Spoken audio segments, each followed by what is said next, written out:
What do we love about free first Saturdays at the Nasher? It's a day of endless possibilities. Every member of the family can find something to love, whether it's creating art with a local artist, discovering a new favorite treat from a guest vendor, or encountering fresh perspectives in the galleries. Visitors can enjoy learning, connecting, and stretching their imaginations.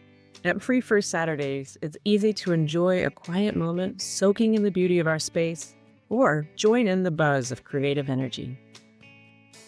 Each month brings something new with rotating artists for hands-on projects, and every season transforms the experience, whether it's exploring the garden, noticing the shifting light in our galleries, or discovering a new exhibition.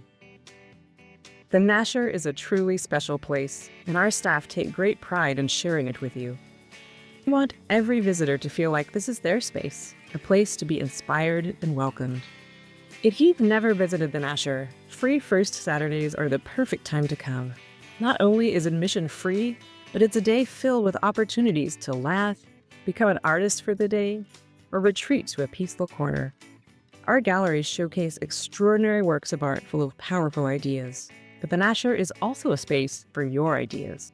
Those moments you, your child, or a friend make with a favorite sculpture, the lively conversation you have with an educator from our team about modern art, or the personal moment you spend in a space that speaks to you, those moments matter. Free First Saturdays are for everyone, and we can't wait to see you there.